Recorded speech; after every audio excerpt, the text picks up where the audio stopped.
ॐ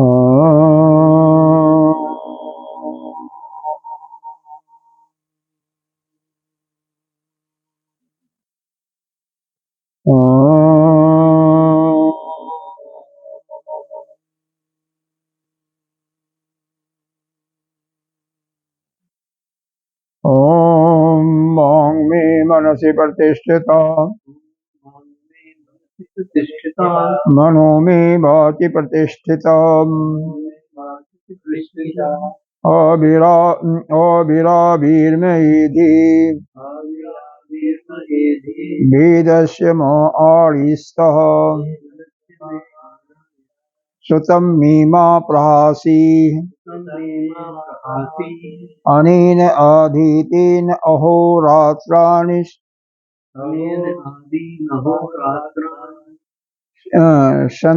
संध्यामृतं वदिष्यामि सत्यं वदिष्यामि तन्माम् अवतु तद्वक्तारमवतु अवतु माम् अवतु वक्तारम्। ओम शांति शांति शांति।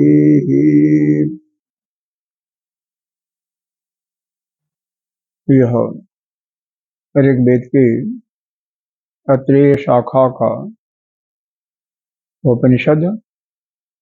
कल हम दूसरे अध्याय के पहले खंड का संगति देख रहे थे। अभी चल रहा है, वही कंटिन्यू रहेगा आज भी। शुरू में सृष्टि के प्रारंभ में केवल एक ही आत्मा था। ओम आत्मा व इदम एक आसीत। केवल एक ही आत्मा था, न अन्य किंचित मिशत। उसके अतिरिक्त और कोई नहीं था। सह लोकान सिजाइति। वो लोगों की सृजन करने के लिए, उत्पत्ति करने के लिए ऐसा उसने इच्छा किया, यानी विचार किया। तो 4 प्रकार के लोग बनाया। अंभ, मारीच, मर और आप। इस प्रकार से 4 लोग बनाया। फिर 4 लोग बनाने के बाद उसी जल में से ही उसने एक मूर्ति निकाला, जो वही विराट पुरुष। अब उसी में फिर तप के बल पर या अक्षण के बल पर उसने क्या किया, उसका जैसे अंडा होता है वैसे ही उसका एक मुख की आकृति हो गई। इस प्रकार से सारे गोलक उसके बन गए, सारे इंद्रियों के गोलक बन जाते हैं। और 3 प्रकार के आदि भौतिक, आदि दैविक और आध्यात्मिक तीनों सृष्टि पैदा करता है। एक का दृष्टांत दे देते हैं, जैसे बता देते हैं।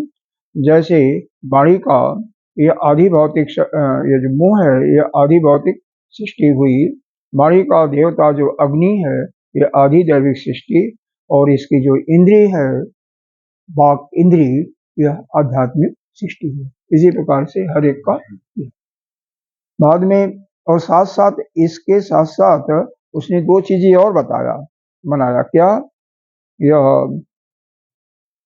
भूख और प्यास, अश्नाया और पिपासा। तो भूख और प्यास जब बना दिया तो ये सारे देवताओं को इसने प्राप्त कर लिया। अभी मतलब जैसे सभी देवताओं को रहने के लिए स्थान मांगा, तो उसने क्या स्थान दिया? भाई अपने अपने गोलकों में स्थित हो जाओ। तो अश्नाया पिपासा, इन्होंने कहा कि हम कहाँ स्थित हैं, हमें भी कहीं जगह चाहिए। उन्होंने कहा तुम सभी जगह स्थित हो। तो भूख लगती है तो पूरा शरीर व्याकुल होता है, प्यास लगती है तो भी होता है। यही है ना, केवल एक जगह नहीं होती है। जाता तो बेशक यहाँ है, लेकिन पूरा शरीर कम होता है। हाँ, जिसको भी हर एक, यही तो है ना, कोई भी व्यक्ति हो, ये सबकी जरूरत है। अगर यही जरूरत नहीं होती तो हम लोग कितने स्वच्छंद होते हैं। फिर ये जो दुनिया ही अलग होती, पता नहीं। वैसे संसार में कुछ है नहीं, सब काल्पनिक है।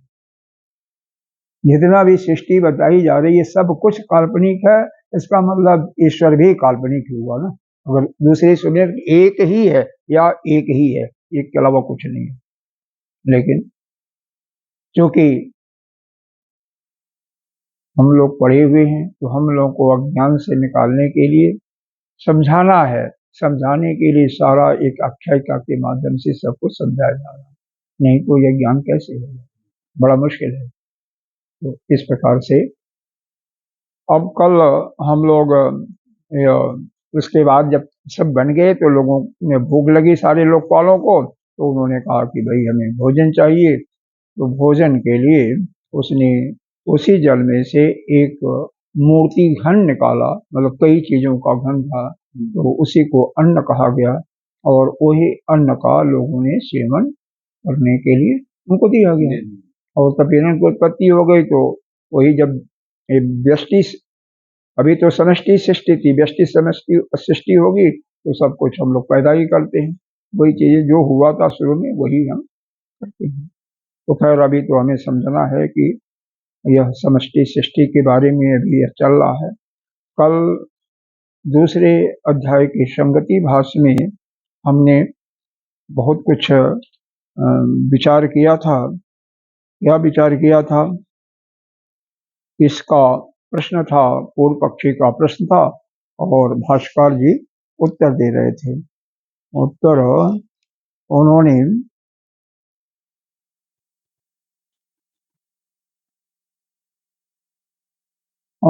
कहाँ तक ये हुआ था, यहाँ तक हुआ था। हाँ, अब इसके बाद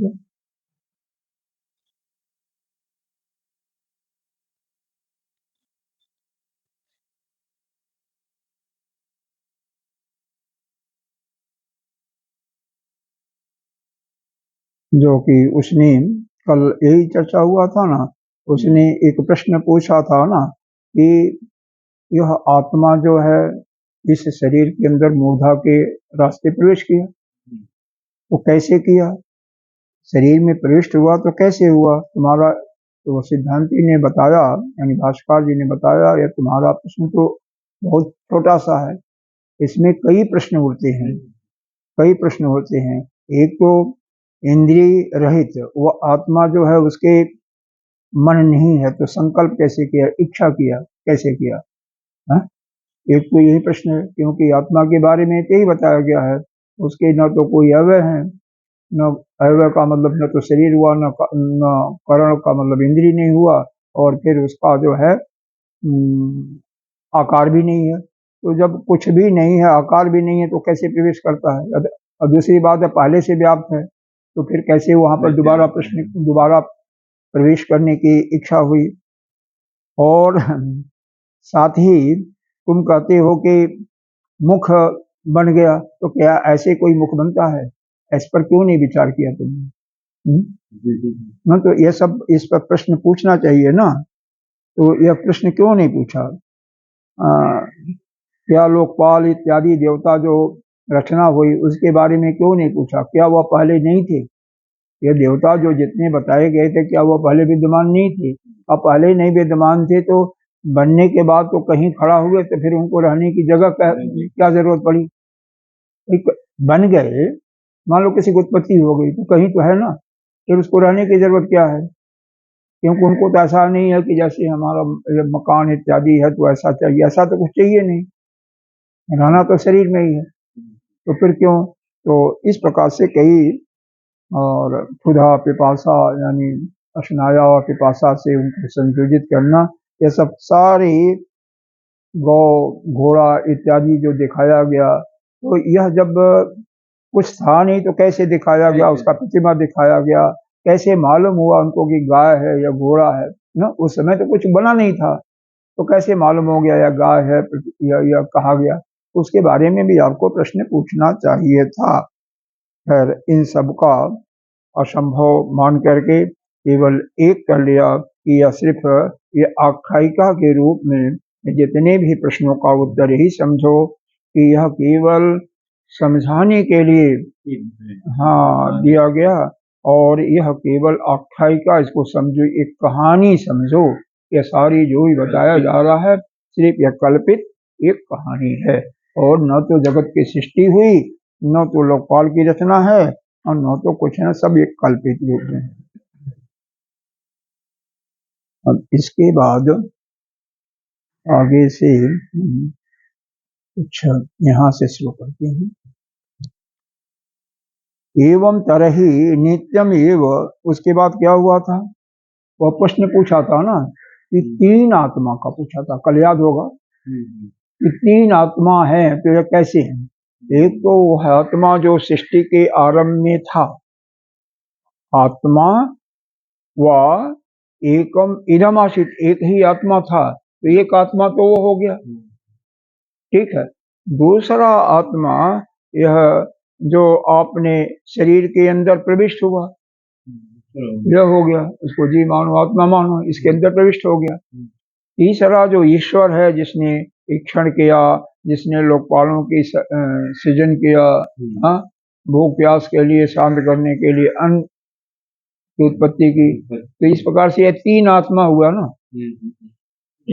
हाँ, तो ये इसमें पूर्व पक्षी ने यही प्रश्न किया, यह तीन आत्मा क्या कैसे हैं, इनके बारे में जरा आप समझाइए। तो तीन बन गए तो तीन में जीव को ही ज्ञान कैसे होता है इत्यादि, इस प्रकार से सारा ये जो विलक्षण प्रश्न है, इसका उत्तर बीच में और भी है, क्या है, पूर्व पक्षी का कुछ प्रश्न है और सिद्धांति का उत्तर है। यहाँ से कुछ जो सार है, सार बताया जा रहा है। एवं तरही नित्यम एव श्रोतोदेव आदि अभ्युपगमे प्रत्यक्ष विरोधा जुगपत जुगपत ज्ञानोपत्ति अज्ञान भावश्च आत्मा कल्पितः स्यात्। यह जो प्रश्न हुआ उसमें पूछ रहा है कि यह जो आत्मा है वह नित्य हर एक इंद्रिय से संयोग करता है। अगर हम श्रोत इंद्रिय को माने से संयोग किया या चक्षु से किया, तो यह आपस में एक प्रत्यक्ष हो रहा है ना। अब जैसे मान लो यह प्रत्यक्ष जो अनुभव हो रहा है तो उसको तो हम सही मानेंगे, सही मानोगे। और यह आप जो कह रहे हो कि एक ही आत्मा है, अगर एक ही आत्मा हो तो सभी वस्तुओं का ज्ञान हो जाना चाहिए। इसी के लिए एक शब्द उसने यूज किया, जुगपति, आत्मा में, हाँ, यह ज्ञानी का एक साथ ही उत्पन्न होना चाहिए। और हम किसी वस्तु को देखते हैं तो वास्तव में हम इंद्रिय से जब देखते हैं, एक इंद्रिय से देख रहे हो, तो इंद्रिय से मान लो चक्षु से आप देख रहे हो किसी वस्तु को, तो एक बैग तो पूरा नहीं देखोगे ना, देखो समग्र पूरा नहीं दिखाई देता है। किसी का देखोगे तो पहले सिर का देखोगे, या चेहरा देखोगे तो बाल नहीं सिर का दिखाई देगा, मतलब क्रमशः देखोगे ना, है ना। केवल यह जो फोटोग्राफ हम खींचते हैं, क्यों सुंदर चेहरा था, क्योंकि पूरे का पूरा एक साथ में आ जाता है। क्यों, उसमें ऐसी टेक्निकलिटी है, इतना उसका। हम देखो वही कैमरा कम पैसे का भी आता है और ज्यादा पैसे का भी आता है, क्वालिटी के ऊपर है। तो क्वालिटी में जिसमें वह बहुत अच्छी क्वालिटी का लगा दिया था तो पूरे का पूरा सुंदर चेहरा आता है, पूरा का पूरा शरीर एक साथ में आ जाता है।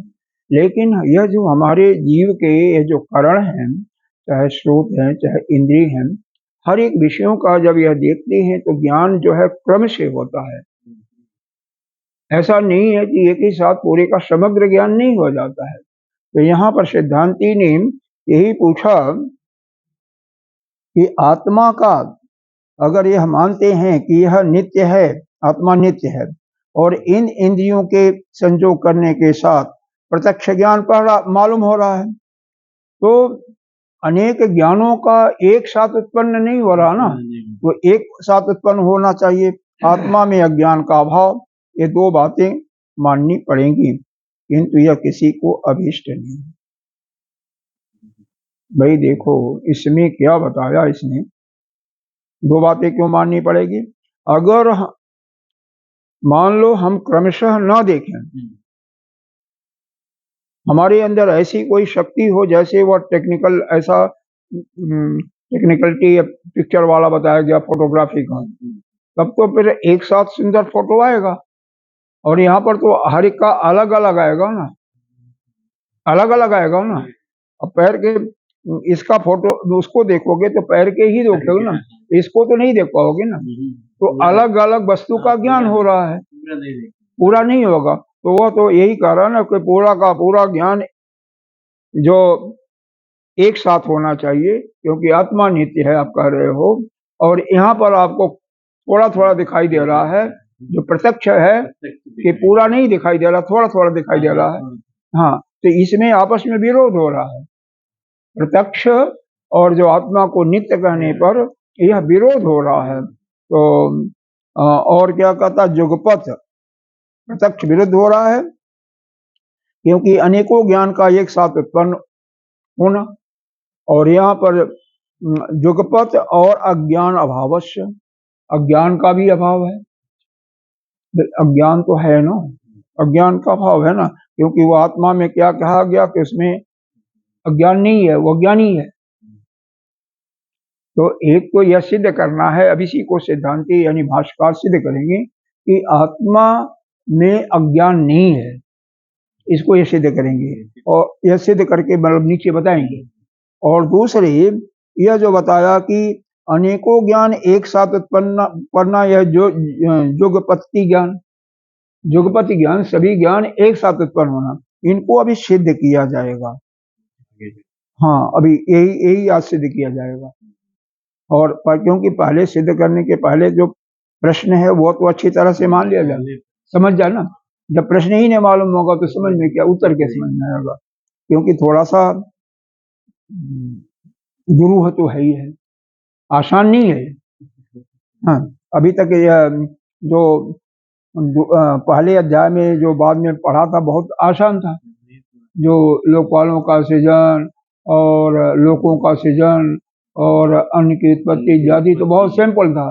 लेकिन यहाँ पर जो है, क्योंकि यहाँ पर प्रश्न जो है आत्मा के नित्यत्व का प्रश्न है कि आत्मा नित्य है और ये हमारे जितने भी इंद्रियां हैं या क्या हैं, अनित्य हैं।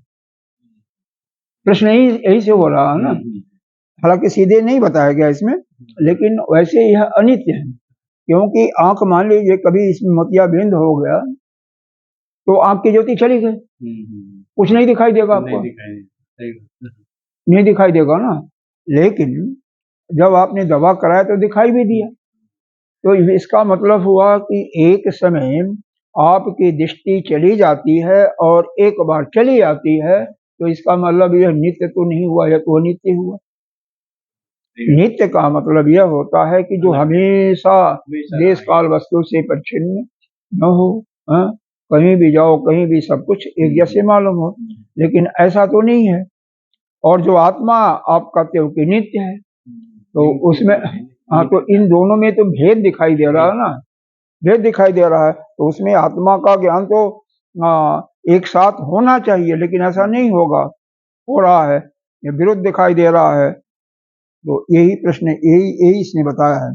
इसमें जो लिखा हुआ भी पढ़ जाता हूँ। ऐसी दशा में आत्मा का नित्य जो इन इंद्रियों से नाना प्रकार के, एक इंद्रिय का नाम दिया श्रुत इंद्रिय का, मानने पर प्रत्यक्ष विरुद्ध दिखाई दे रहा है।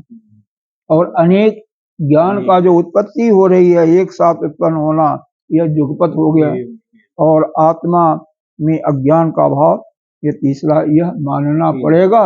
इन तीनों चीजों को भाष्यकार आगे बताए।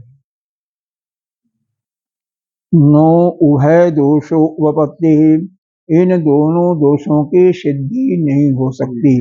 मतलब आप जो कह रहे हो यह कोई दोष नहीं है, क्योंकि श्रुति ने कहा अनित्यानाम मूर्तानाम च चक्षु आदि नाम दृष्ट आदि अनित्यम एव संयोग वियोग धर्मीणाम। यह जो श्रुति ने कहा, और वैसे भी सत्य है कि जितने भी इंद्रियां हैं वह अनित्य है। अनित्य का मतलब ये आज हैं कल नहीं रहेंगे। इस चीज को जरा गंभीरता से समझना। ये जितनी हमारी इंद्रियां हैं, आज हैं तो कल नहीं रहेंगी। मतलब यह नित्य नहीं है, हमेशा रहने वाली नहीं है, क्योंकि एक बार तो मृत्यु भी हो जाती है। कोई आगंतुक प्रतिबंध आ गया तो उसके कारण भी खराब हो जाती है। चाहे रेटिना इसका खराब हो गया या कोई बीमारी आ गई किसी कारण से तो भी, और जब इस शरीर का डेथ हो जाता है तो भी समाप्त हो जाएगा, हमेशा नहीं रहेगा। लेकिन आत्मा तो हमेशा रहने वाला है ना, वह तो नित्य। आत्मा कौन है? और यह जो जीव की बात है, तो यह जीव जो है इनके संयोग करने के कारण जब दिखाई देता है तो किसी को तो कहता हमें स्पष्ट रूप से दिखाई दिया या सुनाई दिया या हमने खाया, और जब नहीं दिखाई दिया नहीं सुनाई दिया तो कहता है नहीं खाया नहीं दिखा। ये जीव कहेगा ना, वो आत्मा तो अलग पड़ा हुआ है। आत्मा तो वह नित्य है और अलग है, इसका दोनों अलग अलग है ना। है आत्मा यह भी, लेकिन इसने शरीर से तादात्म्य जोड़ रखा है, और शरीर का तादात्म्य जोड़ने से जीव अलग बना है। अगर तादात्म्य जीव से नहीं बनाता कि जीव से जो कार्य का संपादन होता है, जो जीव करता है, उसको अगर अपना नहीं मानता तो कोई समस्या नहीं खड़ी होती ना। लेकिन जीव तो यहाँ पर जीव को अलग ले करके बात की जा रही है, बाद में उसको हम समाप्त करेंगे, एक एक को समाप्त करते हुए फिर एक आत्मा के रूप में आएंगे। तो यहाँ पर यह अनित्य की बातें तो समझ में आ गई होंगी। वह तीन तरह का है, लेकिन अभी एक एक चीजों को समझिए। यह जितनी भी मूर्ति है, मूर्ति का मतलब कारण गोलक जो दिखाई दे रहा है, ठीक है। चक्षु आदि एक दे दिया तो सारे इंद्रियों को लगा लीजिए। दृष्टि आदि अनित्यमेव, ये जो दृष्टि इनकी आ रही है तो यह अनित्य है, ठीक है ना। संयोग वियोग धर्मेणम, जब इनका संयोग हो रहा है या वियोग हो रहा है, मतलब जब आपका जीव जो है मन के माध्यम से इस इंद्री से किसी से संयोग करता है या वियोग करता है, तभी तो ये दिखाई या सुनाई देता है। अच्छा, न तू नित्य नित्यस्य मूर्तस्य संयोग वियोग धर्मेण, किंतु जो नित्य है और जिसका यह नित्य है और अमूर्त है, कौन है? आत्मा, जो सबका दृष्टा है, साक्षी है।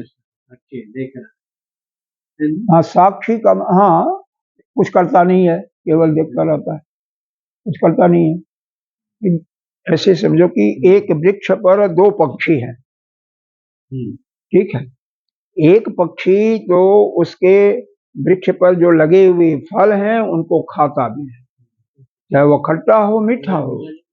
हाँ, और जब खट्टा खाएगा तो दुखी होगा, मीठा होगा तो सुखी होता है। तो वह एक पक्षी जो है वो जहाँ पर बैठे हुए, दोनों साथ साथ बैठे हुए हैं, लेकिन एक पक्षी उस पेड़ पर लगे हुए जो भी फल हैं फूल हैं उनको खाता भी है और सुखी भी होता है, दुखी भी होता है। मतलब कड़वा कोई निकल गया तो दुखी नहीं होगा। और दूसरा पक्षी जो है वह खाता नहीं है, कुछ करता भी नहीं है, केवल साक्षी रूप में बैठा हुआ है, देख रहा है कि क्या घटना हो रही है क्या नहीं हो रही है, कुछ नहीं करता, केवल साक्षी भाव में बैठा हुआ। अब यह दोनों पक्षी, अब यहाँ पर समझिए कि वह जो साक्षी भाव में बैठा हुआ वही आपके अंदर आत्मा है, और जो वह दूसरा पक्षी है जो यह फल को खाता भी है, फल फूल को, और दुखी सुखी भी होता है, वह जीव है। ये जीव ही संसार के नाना प्रकार के सुखों का भोग करता है, सारी कामनाओं को भोग करता है, और बाद में फलस्वरूप क्या होता है, कभी दुखी होगा कभी सुखी होगा और रोता रहता है। अब तो समझ में आ गया होगा। यही दो पक्षी बताए तो मुंडक उपनिषद में आया हुआ है। न तू नित्यस्य मूर्तस्य संयोग वियोग धर्मेण, जो क्योंकि वह आत्मा जो है यह संयोग वियोग के धर्म से रहित है। संयोगज दिष्ट्या दिष्ट्यादि नित्य धर्मत्व संभवति। उसका वह जो आत्मा है उसका यह जो अनित्य जो धर्मों से युक्त होना यह संभव नहीं है। आत्मा का यह संभव नहीं है कि यह जो आप देख रहे हो, इन नेत्र जो देख रहे हैं, आत्मा उसके साथ संयुक्त करके वो भी कहे कि मैंने देखा नहीं देखा, उसका मतलब नहीं, वो नहीं करता ना कुछ, ये तो जीव करता है। तो यहाँ पर यह भाष्यकार बता रहे हैं कि तुम जिसकी बातें कर रहे हो दोनों अलग अलग हैं। एक आत्मा है और दूसरा जीव आत्मा है। हाँ, तो जीव आत्मा की यहाँ पर बात की जा रही है, तभी वह अलग अलग ज्ञान नहीं हो रहा है, बल्कि ज्ञान एक ही हो रहा है। अलग अलग ज्ञान कैसे होगा? देखो, कभी अनाहत की आवाज सुनते होगे, नहीं सुनाई देता होगा। जब बिल्कुल कोई चीज शांत हो, बिल्कुल शांत, रात्रि में यह संभव होगा, बिल्कुल शांत है, कहीं कोई हलचल नहीं है, कमरा में बिल्कुल शांत है, आप जगे हुए हैं, ध्यान की मुद्रा में है, तो अंदर से कुछ नहीं आवाज है, लेकिन ऐसा अनुभव होता है कुछ आवाज चल रही है। तो वही जो है अनाहत की आवाज है, मतलब हृदय से जहाँ पर यह बैठा हुआ है वहां से निकलता है, वही अनाहत की आवाज। अनाहत, कुछ लोग अनाहत कहते हैं। क्या कर लूं? ये होता चला जाता, क्या करूं? देखिए ऐसे ऊपर ऐसे कर लो। जय राम जय राम जय जय राम, श्री राम जय राम जय जय राम, श्री राम जय राम जय जय राम, श्री राम जय राम जय जय राम। आइए, इतना चीज आपके समझ में आया ना कि जो पूर्व पक्षी ने प्रश्न पूछा है वह जीव को अलग न समझ करके आत्मा के रूप में ही समझ करके पूछा है, और सिद्धांती यानी भाष्यकार यहाँ पर स्पष्ट कर रहे हैं जिनकी बात आप कर रहे हो वह जीव है और आत्मा केवल साक्षी भाव में अलग बैठा हुआ है। आत्मा सिर्फ साक्षी भाव में बैठ करके सब कुछ देख रहा, कर कुछ नहीं रहा है, और यह जीवात्मा ही केवल यह जो अनित्य जितने भी इंद्रियां हैं एक एक इंद्रियों के साथ संयोग करके उनके ज्ञान को प्राप्त कर रहा है। जैसे चक्षु के साथ संयोग हुआ, अब जीवात्मा कैसे संयोग करता है? मन के साथ करता है। मन भी जड़ है लेकिन उसके चैतन्यता से चैतन्य होकर के संयोग करता है, उसके द्वारा ही तो जीव अनुभव कर रहा है, ठीक है ना। यही मन, अब यहाँ पर मन की वजह हम जीव कर रहे हैं क्योंकि जीव की बात आ रही है, तो यही जीव जब श्रोत इंद्रिय के साथ संयोग करता तो किसी वस्तु को सुनता है। मान लो कान में कोई गड़बड़ी हो गई, खराबी हो गई, कान का पर्दा फट गया या कुछ अन्य हो गया तो सुनाई नहीं पड़ेगा, तो उसके लिए क्या करते हैं? उसके लिए फिर उसका डॉक्टर के पास उपचार करते हैं, उपचार करके जब ठीक हो जाता है तो सुनाई भी पड़ता है। तो सुनाई देना, सुनाई न देना, दिखाई देना न दिखाई देना, क्योंकि एक समय में एक क्रिया हो रही है, एक समय में नहीं हो रही है, इसका मतलब यह अनित्य है, नित्य नहीं है। नित्य वह चीज है जो कि हमेशा शाश्वत एक जैसे रहता है और वो भी देश काल वस्तु से भी अविच्छिन्न होता है। तो यहाँ पर तो एक ही जगह कभी घटना हो रही है, कभी घटना नहीं हो रही है, और माध्यम इंद्रियां हैं। तो जब यह जीव इन इंद्रियों के साथ संयोग करके करता है तब किसी वस्तु का ज्ञान होता है, और जब संयोग में वियोग हो जाता है तो ज्ञान नहीं होता है।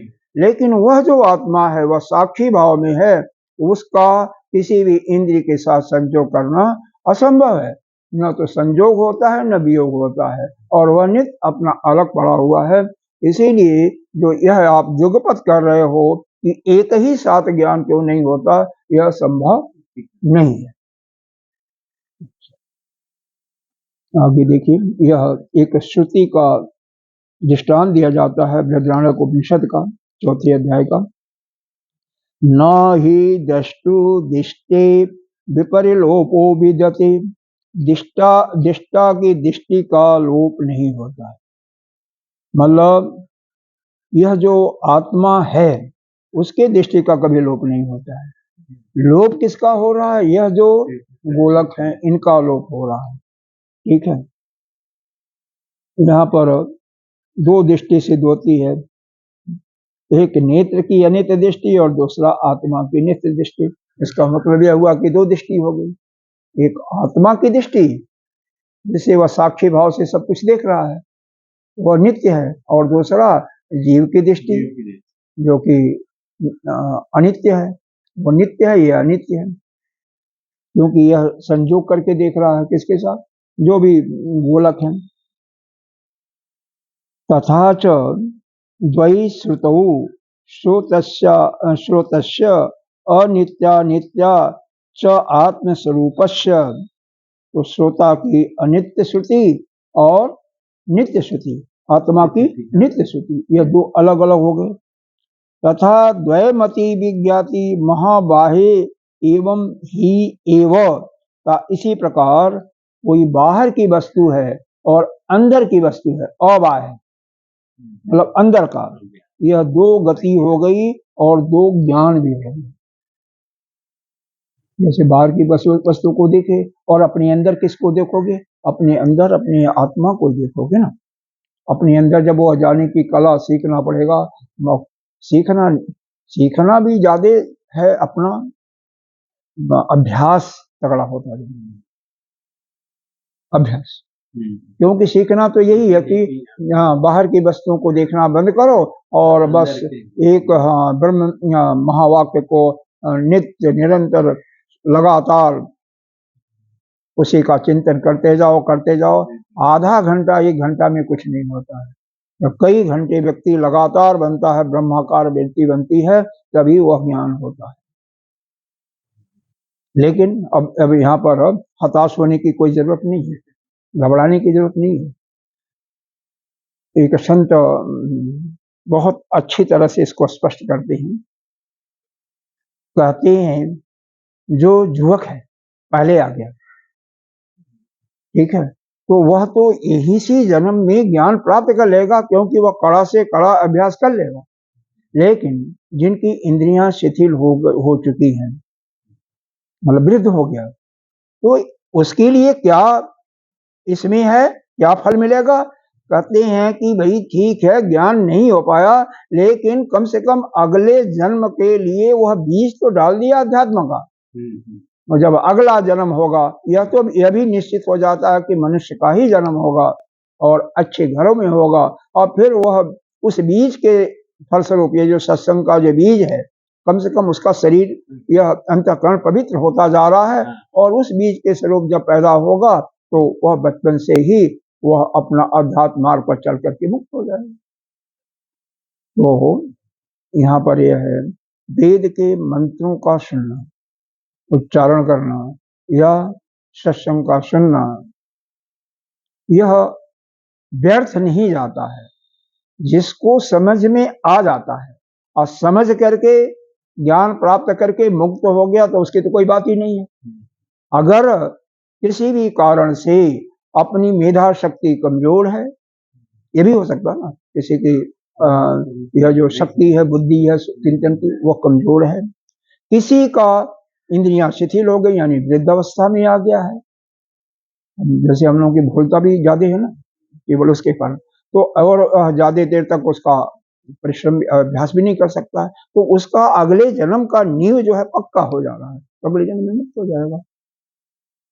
और गीता जी का प्रमाण भी है ना, आपको शायद याद होगा, कौन सा अध्याय का, 6ठे अध्याय का शायद है, कि जो योग भ्रष्ट हो जाते हैं, मतलब इस रास्ते पर चलते हुए और ज्ञान नहीं प्राप्त कर गए, तो उनका जन्म कहाँ होता है? एक विशिष्ट परिवार में या जोगियों के घर होता है, जिससे वहां पर दूसरे जन्म में अपना मुक्त हो जाते हैं। तो यह श्रुति में भी कहीं होगा और बाकी गीता जी में तो दिया हुआ स्पष्ट है। गीता जी में तो कहीं यहीं पर दिखाई देता है, 6ठे अध्याय का लास्ट में है यह। देखो 6ठा अध्याय ठीक है, पढ़ने भी इसके क्या है मिल जाते हैं। देखिए, प्राप्य पूर्णकृताम 41वां श्लोक है। लोका अनिशित्वा शासति क्षमा शुचीनाम श्रीमताम गेहे योग भ्रष्टो अभिजायते। जो भ्रष्ट जो हो जाते हैं यानी साधना के मार्ग पर चलते हुए बीच में उनका प्राण निकल गया और ज्ञान नहीं प्राप्त किए तो उनका जन्म कहाँ होता है? शुचि नाम श्रीमताम, जो श्रीमत होते हैं, श्रेष्ठ हैं और पवित्र हैं, उनके घर पर। अथवा जोगिनाम एव कुले भवति धीमताम, किसी श्रेष्ठ योगी के घर में उनका जन्म होता है। ये तद्दर्भत्रम लोके जन्म जग। 41वें 42वें श्लोक में गीता जी के 6ठे अध्याय में स्पष्ट भगवान के वाक्य हैं। तो ऐसी कोई बात नहीं है। अब यहाँ पर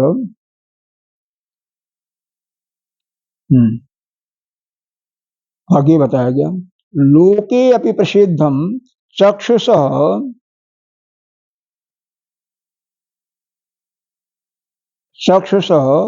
तम रोगम अपायो नष्टा दृष्टि जाता दृष्टि इति चक्षु दृष्टि अनित्वम।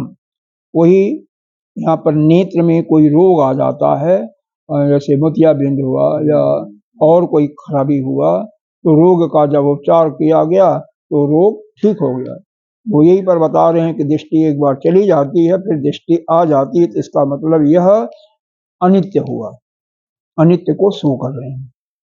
तथा च श्रुतिम, दूसरा प्रमाण देते जा रहे हैं, श्रुतिम इति आदीनाम आत्मदृष्ट्या आदीनाम च नित्यम प्रसिद्धम एव लोके। लेकिन आत्मा के दृष्टि से यह उसकी दृष्टि साक्षी भाव वह नित्य है, उसमें कभी भी कोई दोष नहीं आता है। और क्योंकि आत्मा जो है निर्विकारी है, आत्मा के अंदर कोई विकार नहीं आता। जो इसी शरीर में आत्मा के रूप में बैठा हुआ उसकी बात हो रही है, ठीक है ना। अब यह बात बताइए, यहाँ पर जो देवता लोग या लोकपाल उत्पन्न हुए ना, अब उनको बताइए जब शरीर का मृत्यु हो जाएगा, शरीर मतलब मर गया, तो क्या वो लोकपाल देवता कहाँ जाएंगे? चले जाएंगे या क्या होगा?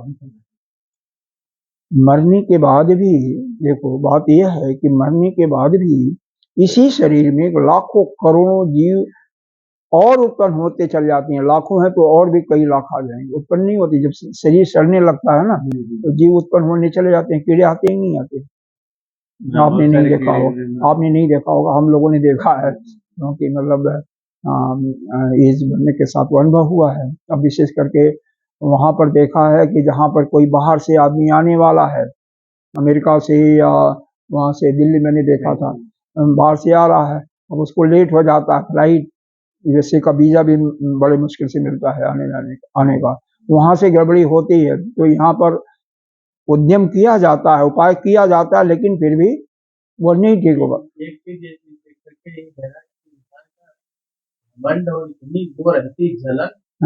दिन ये शरीर नहीं रुक सकता है। हाँ, ये सारा प्रक्रिया बताया जा बैठे केवल वैराग उत्पन्न करने के लिए। यह सब कल्पित है, कल्पित बाद में भगवान कहेंगे ही, शंकराचार्य यही कहेंगे। केवल इसका मूल प्रयोजन है वैराग्य आपके अंदर, साधक के अंदर उत्पन्न हो जाए, और वैराग उत्पन्न हो जाए फिर ज्ञान प्राप्त हो जाए। और चूंकि उसका विरोध, ज्ञान का विरोध कौन है, विरुद्ध कौन है या प्रतिबंध कहिए तो यह वैराग, अवैराग मतलब वैराग्य नहीं होना, वैराग का अभाव या संसार का मन में आना, यही इसका विरोध है, यही शत्रु कहिए। और यह सब समझते हुए धीरे धीरे जब संसार से पूर्ण वैराग हो जाएगा तो वह प्रतिबंध जो था वह समाप्त हो जाएगा, तो संसार में जाना भटकना वह बंद हो जाएगा। फिर वह जीव अपने अंदर जा करके अपने आप को, जबकि है कोई नहीं, जीव भी कोई नहीं है ना। जीव क्या है? जीव बना क्यों? वह जब इस शरीर से नाता जोड़ लिया कि शरीर मेरा है, शरीर द्वारा किए हुए कर्मों को उसने अपना मान बैठा, अपने कर्तृत्व का मान हो जाता है। जो भोग करता है शरीर के माध्यम, शरीर खाता है, वह कहता है कि मैंने खाया। इसी प्रकार से जो शरीर के माध्यम से मन बुद्धि के द्वारा जो जानी जाती है उसको कहता मैंने जाना। और ये जब ये संसार से उसका आदम शरीर से छूटा, सारे संसार बाहर, तो वह उसका कर्तृत्व भोक्तृत्व और ज्ञातृत्व नष्ट हुआ, ग्रंथि नष्ट हुई, तो वह शुद्ध आत्मा ही बन जाता है। वहीं पर जीव का कोई अस्तित्व नहीं रहता है और फिर उसके बाद तो मुक्ति भी हो जाती है। तो अब इसी को समझा रहे हैं। अच्छा, अब किसी का यहाँ पर एक और चीज दिया, श्रुतिम दिष्ट आदि नाम च नित्यम प्रसिद्ध में लोके बदत ही उदित चक्षु, उदित माने निकाल लेना, किसी का नेत्र किसी का निकाल लिया किसी ने। कैसे निकाला जाता है? पहले जो राजा लोग होते थे ना, बड़े दुष्ट भी होते थे। कोई गलत काम किसी से हो गया तो कहते थे, अरे कोई कहता था इसका हाथ काट लो। यह जो ताजमहल बना है ना, ताजमहल, हाँ ताजमहल के बारे में तो सुने भी होंगे, किसने सुने होंगे, हाथ कटवा लिया था। ऐसा दोबारा बना, हाँ बस ऐसे ही कोई विशेष बात होती है तो कभी कोई अपराध हो गया या अपराध से ही चक्षु इसका निकालो, नेत्र निकालो इसका, तो ऐसा भी होता है। बहुत बढ़िया नियम था, हमको हाथ नहीं, आज ये नियम नहीं है, तभी हमारे सब वो बात अलग है, दृष्टि अलग अलग। हाँ ठीक है, वो भी है। वह तो वो फिर भी जिसका चक्षु निकाल लिया गया है, अब देखो वो भी क्या कहता है, सपने अद्यमया भ्राता दृष्टा थी, स्वप्न में मैंने अपने भाई को देखा। अब बताओ कैसे भाई को देखा, दृष्टि तो उसकी निकाल ली गई। अरे कई जो है जन्म से इनका कान है ही नहीं है, उसको बहरा कहते हैं ना, बहरा कहते हैं ना, जो कान में नहीं होता है, लेकिन कई बार उनको ऐसा पहले शुरू में पढ़े हुए, शुरू में तो जरूरी नहीं है कि जन्म से बहरा हो, बाद में भी हो जाते हैं।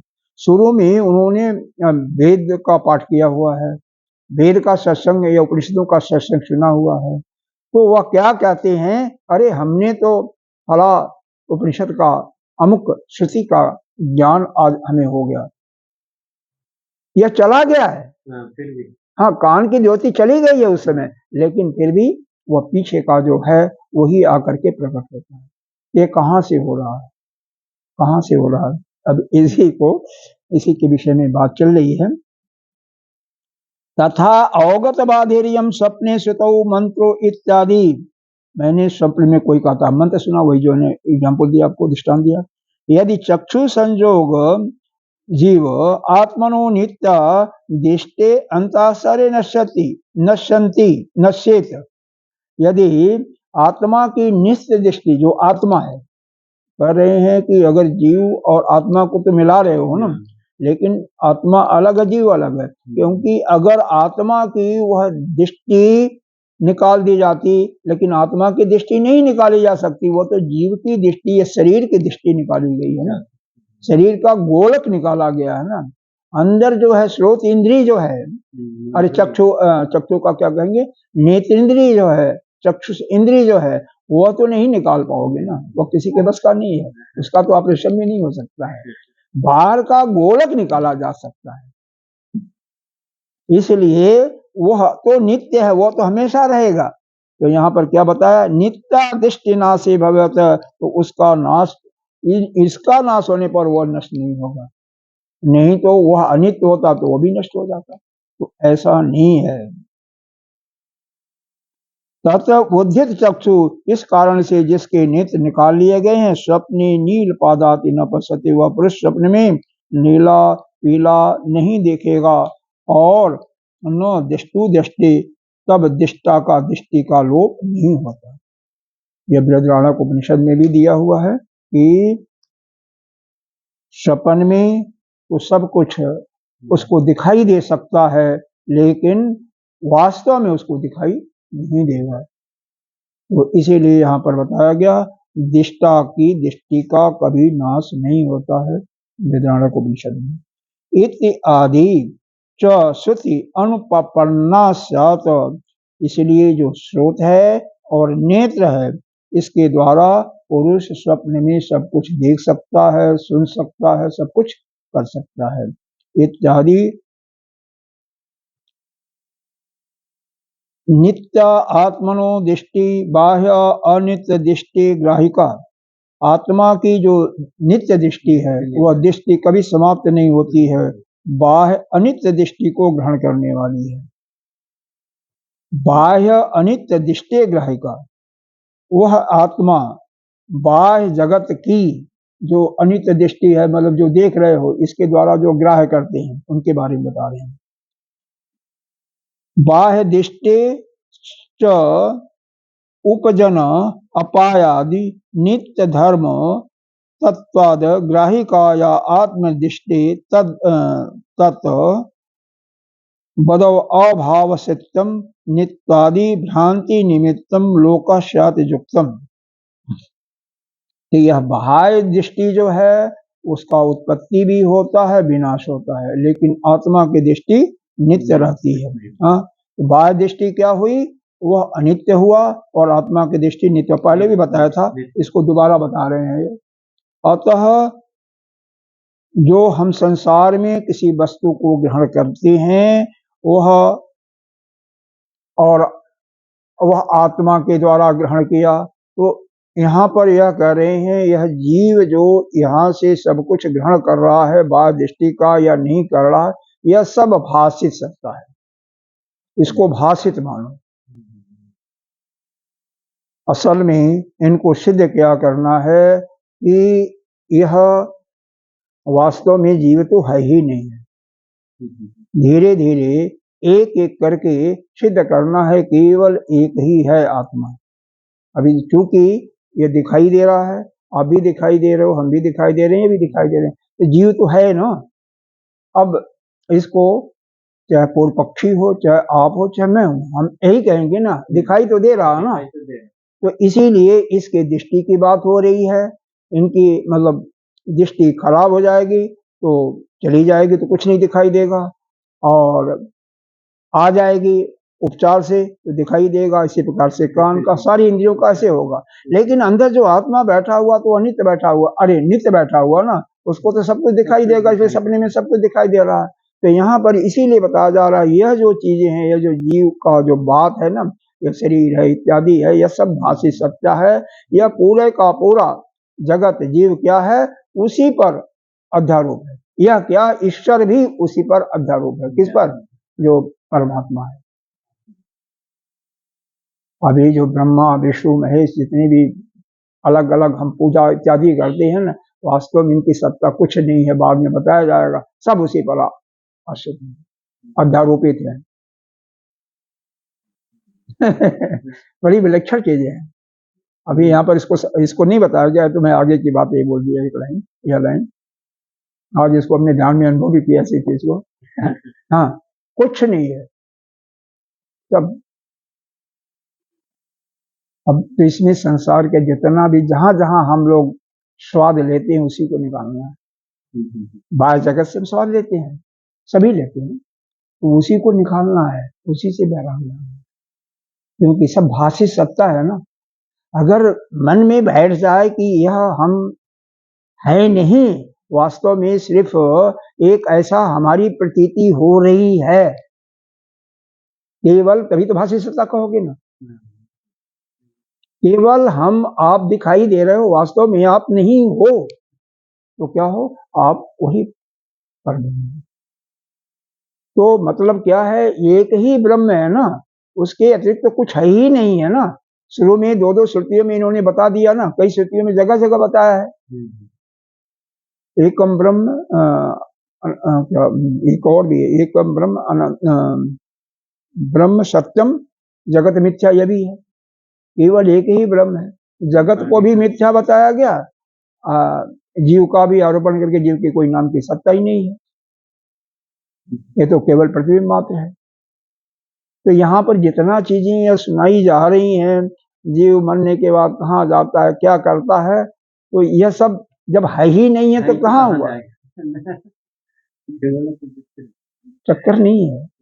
यह जो है इस रूप में, उनको असल में इस दुख सुख को अनुभव कर रहे हैं ना। अगर यह आपके अंदर अनुभव हो जाएगा कि मैं तो नित्य शुद्ध ब्रह्म हूं और इसके अलावा संसार में कोई है ही नहीं है, सभी वह ब्रह्म के स्वरूप है, तो किसी से आपका द्वेष नहीं होगा, किसी से राग नहीं होगा और आप कभी दुखी नहीं होगे, आप किसी से, आपको भय नहीं होगा। इस चीज को प्रतिपादित करने के लिए, इस चीज को आपके अंदर बैठाने के लिए दृढ़ता से यह सारा बताया जा रहा है। इसका बहुत बड़ा लाभ है, लेकिन बशर्ते अपने दिल में अच्छी तरह से बैठा था। और जिसके भी दिल में बैठ जाता है ना, वो न किसी से डरता है और न तो किसी चीज का उसको कभी भी दुखी नहीं होता। पहली बात तो कभी भी दुखी नहीं होता, न किसी से मोह होगा, राग होगा, न किसी से। लेकिन जब तक हमारे अंदर किसी के प्रति जरा सा भी भाव आ गया कि उसका क्या हुआ, यानी मोह आ गया, या किसी की चिंता हुई, इसका मतलब हम अज्ञानी, हम अज्ञानी हैं, या हमें किसी प्रकार का सारा दुनिया भी नष्ट हो गया, हमें कोई चिंता नहीं। और सारी दुनिया से किसी को नहीं होता कोई फर्क। जाइए सड़क पर कोई एक्सीडेंट हो गया, जब आपको यह मालूम हुआ कि हमारा किसी व्यक्ति है और हमारा कोई खास है, तब जाकर के उसको आप हॉस्पिटल पहुंचाओगे क्या? बहुत कम लोग होते हैं कि कई ऐसे भी समाज सेवी होते हैं, कोई भी अगर एक्सीडेंट हुआ है तो उसको कोशिश करते हैं इसका पहले प्राइमरी उपचार कराया जाए। ऐसे भी हैं, लेकिन बहुत कम होते हैं। ज्यादातर जब मेरा आ जाता है ना, तभी यह काम होता है। इसीलिए गीता जी में भगवान क्या कहते हैं कि पहले, अरे उपनिषद में भी वो जो तुम कल शाम को पढ़ रहे थे उपनिषद मुंडक, यही है कि इसीलिए तुम अपने को भगवान से जोड़ो, वरण करो भगवान का। जब वरण करोगे, भगवान को अपना मान लोगे, तो अपने आप ही प्रेम होगा, तो अपने आप मुक्ति मिलेगी आपको, सब कुछ ठीक हो जाएगा। अर्जुन ने क्या किया था? वरण किया था ना। तो जितना भी सारा चीजें यह बताई जा रही है ना, इधर से उधर करके और एक एक सत्य घटनाओं को लेते हुए, सिर्फ मूल उद्देश्य यही है कि जीव का कल्याण हो, और कुछ नहीं, और कुछ नहीं। जिससे जीव दुख शोक दुख से मुक्त, और कोई नहीं। और नहीं होता तो इसको बताने की कोई जरूरत नहीं। इसीलिए सोचे इतना हमारे ऋषियों ने इतनी तपस्या किया कल्याण करने के लिए। नहीं तो है तो बहुत कुछ है। अच्छा, कहाँ गए अभी? शायद चला गया, कहाँ गया? आत्मदिष्टे तद वो अभासत्वम अनित्यवादी भ्रांति निमित्तम लोकस्य इति युक्तम। यह आत्मदृष्टि का उसके समान भाषित होना और अनित्य होना आदि प्रतीत होता है, और यह भ्रांति के कारण है। ऐसा ही मानना ठीक ही है। भगवान ने खुद लिखा है, ऐसा मानना ही ठीक है। ठीक ही है, ठीक है नहीं, ठीक ही है। जोड़ दिया ही लगाने से पूरा उसमें जोड़ दिएगा, समझे? और यही जोड़ देना है। जैसे दृष्टांत दिया भगवान ने, ऐसे नहीं, यथा भ्रमण आदि धर्मवत लतादि वस्तु विषय दृष्टि अपि भ्रमतीव तत्वत। जैसे एक आलात चक्र कोई होता है, आदि वस्तुओं से संबंधित दृष्टि भी भ्रमित सी हो जाती है। जैसे मान लो अग्नि जल रही है, आपने काट लकड़ी घास पर से इकट्ठा किया, जल रही है, तो आप बताइए कि अग्नि कौन सी थी उसमें? और जो ज्वाला उठी, कभी छोटी कभी बड़ी, वह क्या अग्नि के कारण उठी या किसके कारण से उठी? आप बताओ, आप बताओ। हाँ, जो मटेरियल डाला, अब कोई इतनी मोटी होगी तो ज्वाला बहुत लंबी होगी, उपला होगा। जो मतलब जितना ही जलेगा उसके कारण। आग तो आप देख ही नहीं सकते ना, आग का तो स्वरूप आप देख रहे हो। अरे जीवात्मा को कैसे देखोगे भैया, बताओ? अपने को नहीं तो दूसरे के स्वरूप को दिखाओ, जीव कैसा है। तो उसके जो लक्षण है उसी को देख के कर रहे हैं ना, है कि यह जीव जो है बाहर जा रहा है, बाहर से कुछ ला रहा है, उसको आनंद मिल रहा है, दुख हो रहा है, इसीलिए जीव है, यह कहोगे ना, है? उसी प्रकार से अग्नि है, बिजली है। अब बिजली को बताओगे कैसे? अरे उसी बिजली में आपका हीटर भी जलेगा, उसी पानी ठंडा करने वाला फ्रिज भी चलेगा, उसी का अलग अलग बल्ब लगा दोगे तो कहीं लाल दिखाई देगा, कहीं पीला, कहीं, तो बिजली तो एक ही है ना। तो बिजली एक शक्ति है। उसी प्रकार से हमारे अंदर आत्मा जो है एक चैतन्य शक्ति है, शक्ति है, और उस शक्ति के कारण सारा काम हो रहा है कुछ नहीं, केवल एक शक्ति है। उसी के शक्ति के कारण हम चल रहे हैं, हम बोल रहे हैं, हम भोजन खा रहे हैं, वो भी पच जा रहा है, बिना पचाए पच जाता है। कभी सोचा करो इस पर, कैसे पच जाता है? आप तो सो गए 2 घंटा, 3 घंटा, 4 घंटा, जो भी सो गए, और खाना अपने आप सुबह उठे पचते हैं। देखो भैया, हरिद्वार की बात अलग इसलिए है कि वहाँ का जो एनवायरमेंट और जल बहुत शुद्ध है, और यहाँ पर जल नहीं ठीक है। जल से ही आपको बताया था आपने कि उस समय जल का ही सूक्ष्म तत्व से प्राण बनता है।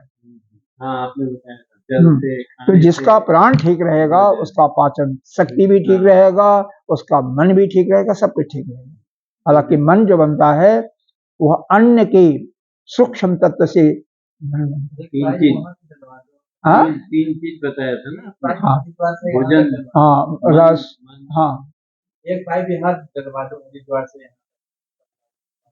ओ सपना देखते रहो, ठीक है, हो जाएगा। जो जल है ना, डाल दो, हाँ, समझो कि वही का है। हाँ, चलिए आगे, अभी कुछ समय अभी थोड़ा सा अभी चलो आगे। तथा श्रुति, इसी को श्रुति ने भी बताया है कि ध्यायतीव लीलायतीव, यानी ध्यायतीव लीलायतीव मतलब क्या है? यह जिसका आप ध्यान करोगे, लीलना मतलब देहाती भाषा लो, लील लिया, तो जिसका भी ध्यान करोगे, जिसका भी चिंतन करोगे, वही आपके अंदर बारंबार है। समझ में आया? अगर हम आपका चिंतन करेंगे तो आप ही बारंबार हमारे अंदर आओगे।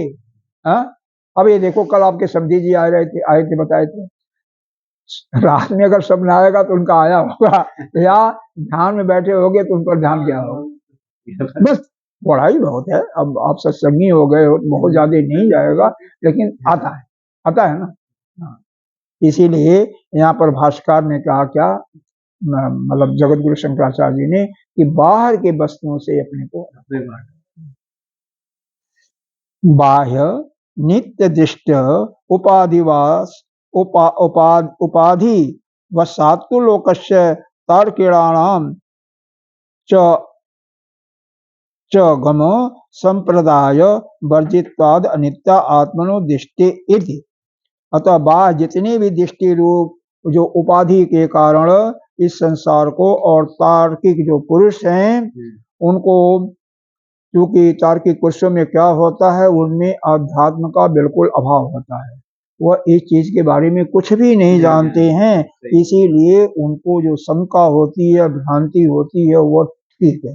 यह इसको कह रहे हैं, वह पूर्व पक्षी को कह रहे हैं कि तुम अभी जीव को नहीं जानते, आत्मा को नहीं जानते, तुम्हारे अंदर शंका हो रही है, तो यह उचित ही है, क्योंकि आत्मा की दृष्टि, आत्मा नित्य है और जीवात्मा, यह जीवात्मा की दृष्टि चूंकि बाह्य वस्तुओं से संजोग है, इसलिए यह अनित्य है। तो जीव, ईश्वर और परमात्मा की भेद की कल्पना भी इसी प्रकार से, इसी निमित्त से है।